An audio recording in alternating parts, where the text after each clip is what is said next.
그 통계 지식보다는 도메인에 대한 지식이 많아야 되는데, 도메인에 대한 지식은 일단 뭐 연차가 길어지면 당연히 상관관계가 높기 때문에 올라가겠죠. 그 산업에 관심을 가지시고, 두 번째는 데이터를 볼 때 저희가 너무 데이터를 탐색적으로 보시려고 하는 경향이 있어요. 남자 여자가 높을까 생각 없이 그냥 막 보는 거죠. 이렇게 탐색적으로 막 봐서 우리가 어떤 인사이트를 뽑아낼 수도 있어요. 근데 그건 굉장히 어렵고 희박해요. 그래서 데이터를 볼 때는 확증적 사고, 가설을 세우고 데이터를 봐야 돼요.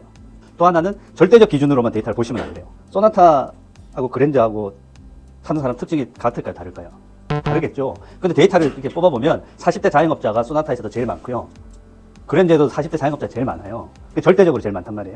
근데 그거는 절대적으로 데이터를 보시라 하면 웬만한 차들은 40대 자영업자가 다 그냥 특성인 거예요. 그럼 특성이 안 보여요. 그래서 상대적으로 보셔야 돼요. 작은 거 상대적으로 봐서 조금 튀는 것들, 그런 것들도 봐야 돼요. 물론 절대적인 것도 중요하지만 상대적으로 보는 게 훨씬 더 중요해요. 이런 사회과학 데이터에서는. 그래서 상대적, 절대적 두 가지를 동시에 봐야 되는데 상대적으로 데이터를 해석하는 게 훨씬 더 중요하다. 제가 심심해서 챗GPT에다가 한번 물어봤어요. 데이터 인사이트 보는 방법 프로세스를 알려달라고. 이렇게 나와요. 첫 번째, 데이터 유형을 식별해라. 이 데이터가 비율 자료인지 평균도 볼 수 있는 데이터인지 그런 거고, 맥락을 이해해라. 데이터가 무엇에 대한 데이터인가. 그다음 데이터 스트럭처, 구조를 아셔야 돼요. 데이터가 어떤 형태로 되어 있는지를 잘 파악을 하셔야 되고, 네 번째가 대표값들, 평균 보고, 최빈값 보고, 뭐 분산 같은 것도 좀 보고, 이상치가 있는지 없는지 이런 것들 보는 거고, 이제 패턴, 추이, 시계열 데이터 같은 것들이 있어요.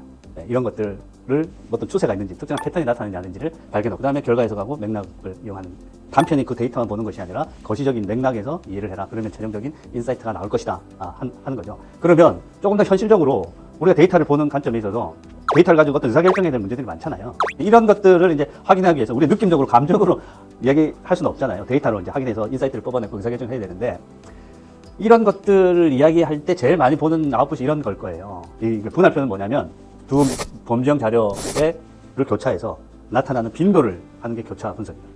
이런 거 많이 하잖아요, 여러분들. 그래서 이 빈도만 해서 하는 경우보다는 이 빈도를 어떻게? 빈도를 퍼센트화해서 많이 하잖아요. 그래서 처음 보거나 가끔씩 보는 사람들은 이 빈도만 가지고는 큰 의미를 못 받아요. 그래서 어떻게? 퍼센트화하는 거예요. 퍼센트화 한다는 거는 상대적인 값을 보겠다는 거거든요. 여기서 인터넷 찾기 어렵겠지만, 예를 들면 이게 뭐 특정한 서비스에 이용하고 비이용하는 사람들의 직업 분류다. 예를 들자면 이거 빈도를 뽑았다고 생각해 보세요. 전체 값을 보기 힘드니까 여기서 행기준이나 열기준으로 퍼센트에서 이렇게 동그라미 지금 많이 보는 아웃풋이잖아요. 이제 이거를 행기준으로 이렇게 보면 서비스를 이용하는 사람 중에 배달업이 몇 프로? 21%. 그죠? 그 다음에 도소매업이 50%, 요식업이 29%, 합이 100%. 왼쪽이나 오른쪽이나 어떤 게 맞아요? 둘 다 맞죠. 둘 다 맞는데, 자, 행기준으로 볼 거냐, 열기준으로 볼 거냐 하는 거는, 행기준으로 보는 거는 직업의 분포, 자영업자의 직업의 분포에 초점을 두고 이제 우리가 분석하는 거고요. 오른쪽은 가입 유무에 대한 걸 기준으로 평가를 보는 거예요. 밑에 전체 분포예요.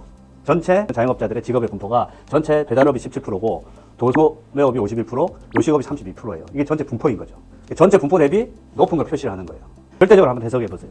서비스 이용하는 자영업자들의 업종의 분포는 도소매업이 제일 높죠. 두 번째, 비소형하는 저도 도소매업이 제일 높죠. 그럼 인사이트를 뽑아낼 수가 있어요? 없죠. 이건 절대적으로 보는 기준으로 없잖아요. 그래서 아까 제가 뭐라고 그랬어요? 상대적으로 봐야 된다고 그랬죠. 전체 분포 대비 상대적으로, 혹은 서비스를 이용하는 고객, 이용하지 않는 고객 비교해서 상대적으로 뭐 어떤 직업이 더 분포가 높냐. 이렇게 절대적으로 보면 우리는 도소매업을 중심으로만 서비스를 개발하고 막 해야 돼요. 근데 이걸 우리가 상대적으로 보면, 배달업에 여기에 미가입하는 사람들이 많으니까 이 사람들을 대상으로 뭔가 좀 서비스를 개선해야 되겠다. 그래서 보고서 보면 이제 이걸 차트화해서 보는 거잖아요. 그래서 절대적인 분포는 비슷해요. 이렇게 상대적으로 분포를 보면 차이가 나는 거예요. 그래서 동그라미 표시해가지고 여기 어딘을 달잖아. 배달업이 뭐 상대적으로 서비스 가입률이 높고 뭐 어쩌고저쩌고. 여기에 20만 명이 있어요. 여기에 11만 5천 명이 나타났어요. 여기에 3만 3,500명이 나타났어요. 업종이라는 변수랑 서비스 이용 여부가 서로 관련이 없으면 20만 명 곱하기 20만 분의 3만 3,500명 곱하기 20만 분의 명 나타나는 거예요. 만 몇 명이 나와야 되는데, 빈도가 출현이 돼야 되는데, 우리 샘플을 보니까 2만 3천 명이 나왔어. 아무 관련이 없다고 생각하고 하면 만 명이 나와야 되는데, 뭔가 관련이 있으니까 이거보다 훨씬 더 많이 나왔겠죠. 그럼 이게 뭔가 관련이 있어서 이런 분포가 나타나고, 이런 빈도가 무슨 관련에 의해서 나타나구나 생각하는 거예요. 근데 예를 들어 이런 기대되는 값들이 비슷비슷하게 나타나요. 그러면 이 두 개가 아무런 관련이 없어. 근데 만약에 이런 차이가 난다 그러면, 이 서비스가 요식업하고 도소매업은 잘 어필이 안 되는구나. 그럼 이 사람들을 위한 뭐 서비스, 뭐 예를 들면 도소매업이나 요식업에 해당된 사람이 어떤 불편함을 느끼는지 파악하고, 그래서 서비스를 좀 더 개선해서 서비스 이용률을 올리는 그런 전략을 세워야 되겠다. 이렇게 이해해야 돼요. 그래서 이걸 이해하는 게 굉장히 어려워요. 아까 얘기했듯이. 이 출현하는 빈도가 서로 관련에 의해서 나타나는지, 마지날 뭐 빈도 뭐 이런 이야기를 하는데 이 마지날 빈도하고 전체 빈도하고 요 세부적으로 나타난 셀의 빈도가 서로 관련이 있게 나타나냐 관련이 있게 나타나지 않느냐를 보셔야 되는 거예요. 그래서 이런 분할표를 많이 여러분들이 이해를 하셔야 되는 거예요. 그래서 이런 것들도 다 분할표를 그냥 보고서 한 거예요. 기아는 뭐가? 추가 구매가 더 많네. 왜 많을까? 기아는 RV, MPV, SUV 이런 차들을 많이 파는 회사잖아요. 그러니까 집에 세단 하나 있고 레저용, 업무용으로 이런 차를 많이 사는 거예요. 그래서 여기가 추가가 많네. 그렇게 해서 인사이트를 막 해서 쓰는 거예요. 가설 검증할 때는 기무 가설이 참이라고 생각하고 검증 통계량을 만들고 그 검증 통계량이 분포상에 어디에 위치해 있냐. 그러면 기무 가설을 참이라고 했으니까 그 참을 믿은 거고 위치에 있다. 검증 통계량이 나타나면 안 될 법한 위치에 있다. 그러면 그걸 기각하는 거예요. 그래서 아까 분할표 상에는 두 변수, 두 범주형 자료가 서로 관련이 없다. 서로 독립이라는 게 기무 가설이에요. 그걸 가지고 검증 통계량을 막 만들어요. 칼스케 검증 통계량이라는 걸 만들고 그게 분포상에 어디에 있는지를 봐서 있을법 한 데 있다 그러면 두 변수가 서로 관련이 없다. 이렇게 해석하는 거예요. 요거는 이제 그 다음에 평균. 그래서 기업 분류를 중소기업 이하, 중견기업 이상 이렇게 두 집단으로 나눠가지고 빈도가 아니고 평균을 본 거예요. 이거 아까 칼스케어 해야 되겠네 해가지고 기대값이다 이렇게 하면 안 돼요. 이거는 평균이에요. 평균. 중소기업하고 중견기업하고 요 차이가 얼마예요? 20만 원 차이잖아요. 이게 차이 난다고 할 수 있을까? 이건 당연히 차이 난다고 하겠지. 197만 원. 여기 5만 원 차이인데 요 5만 원은 통계적으로 차이가 난다고 할 수 있을까? 서로 어떤 관계에 의해서 직종하고 이 중견 기업의 규모의 어떤 관계에 의해서 이런 차이가 나는지 안 나는지를 봐야 되는 거예요. 이게 평균 차이 검증이라는 거예요.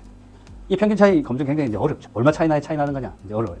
분포라는 걸 통계적으로 차이 난다고 딱 정해져 있으면 얼마나 좋겠어요. 안 정해져 있어. 여론조사 같은 거 하면 1000샘플 조사하면 플러스 마이너스 3.1%포인트 이상 차이가 나야 차이가 난다 이렇게 하잖아요. 그거는 누구를 뽑냐 안 뽑냐 이게 이분법적으로 되어 있는 이항 분포를 따르기 때문에 그건 정해져 있는 거야. 그래서 그건 샘플에 따라서만 변하는 거예요. 아까 5만 원 차이가 정말 통계적으로 차이가 나는 차이가 아닌가? 이 거리가 요만큼 차이예요. 이게 5만 원이라고 합시다. 5만 원 차이가 요만큼인데 여기서 느끼는 갭하고 여기서 느끼는 갭하고 어떤 게 더 커 보여요? 이쪽이 더 커 보이죠. 똑같은 5만 원 차이도 이게 분포에 따라 다른 거예요. 분포가 똑같으면 얼마 차이 나면 난다고 얘기해주면 얼마나 좋겠어. 분포의 차이를 보려고 그러면 이제 분산, 표준 편차, 표준 오차 이런 걸 봐야 되는데 분산. 그걸 루트 씌운 게 표준 편차인 거고 그거를 루트 n으로 나눈 게 표준 오차예요. 표준 평균의 모집단 평균을 얼마나 정확하게 추정하는가. 신뢰 개수라는 게 있어요. 그 표준 오차에다 신뢰 개수 95% 신뢰 수준이면 1.96을 곱하고 99%면 2.56을 곱하고 이런 게 있어요. 평균 값은 이런 표준 오차를 다 구해 보셔야 돼요. 몇 가지 팁을 조금 말씀드리면 두 집단의 평균 차이 검증을 하려고 그러면 t-테스트를 하는 거예요. 2개 이상, 3개 이상 될 때는 안오버 분석을 한다. 이렇게만 아시고. 여러분들이 이제 이 차이 검증할 때 P-밸류라는 걸 접하게 되실 거예요. P-밸류가 유준 알파보다 작으면 H0를 기각하는 거예요. 이 밖에 있다는 거예요. 반대로 P-밸류가 유준 알파보다 크면 요 안에 있다는 거예요. 채택하는 거예요. 그래서 그걸 가지고 의사결정하시면 돼요.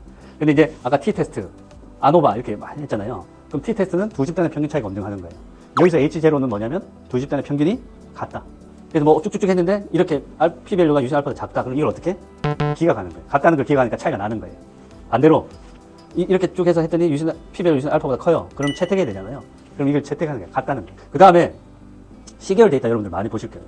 이런 시계열 데이터는 추세, 계절, 순환, 불규칙 요 네 가지를 잘 보셔야 되는데 근데 이 불규칙 변동은 아무도 몰라요. 이건 우리가 분해해 낼 수가 없어. 근데 요 세 개는 분해해 낼 수가 있어요. 추세가 올라가는 추세냐 떨어지는 추세냐. 그 다음에 계절적인 변동이 있느냐 없느냐.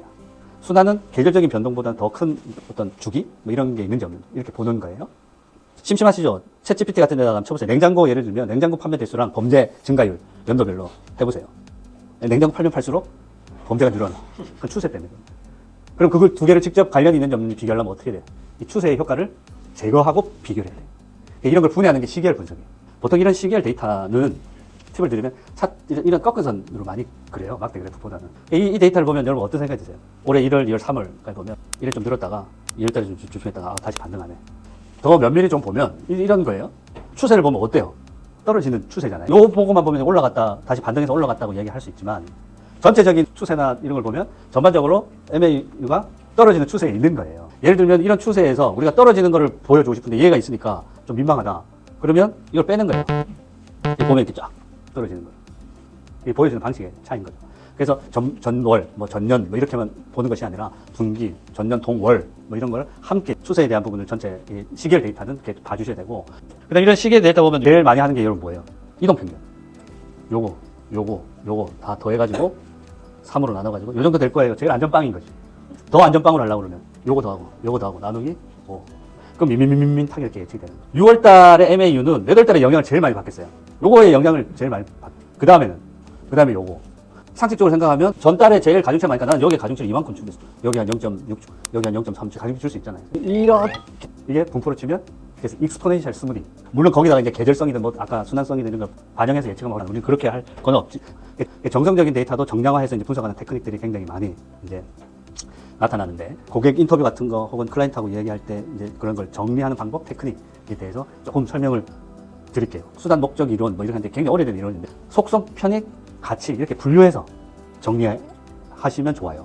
그래서 뭐 예를 들면 치약, 소비자들이 미백 성분, 뭐 중치 예방, 치약의 맛, 가격 이런 게 중요하다 나는 뭐 이렇게 얘기하잖아요. 이건 속성에 해당되는 것이고 이 속성으로 인해서 고객들이 느끼는 편익.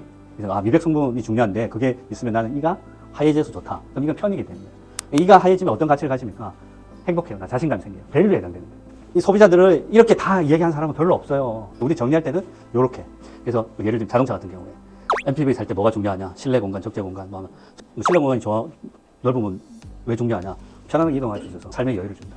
이런 식으로 정리가 되는 거예요. 물론 소비자 이런 단어까지는 이야기 안 할 수 있지만 이렇게 정리를 하시는 게 좋아요. 엑셀 시트에다가 속성에 대한 차원, 베네핏에 대한 딱 만들어 놓으면 우리가 신규 서비스를 개발한다. 상품을 개발하는 입장에서는 속성과 베네핏 단계에서 고민하면 돼요. 근데 이제 광고 커뮤니케이션 하는 단계에서는 이 단계가 아니라 밸류나 베네핏 단계에서 광고를 만드는 거예요. 커뮤니케이션 컨셉, 커뮤니케이션 워딩 이런 걸 만드는 거예요.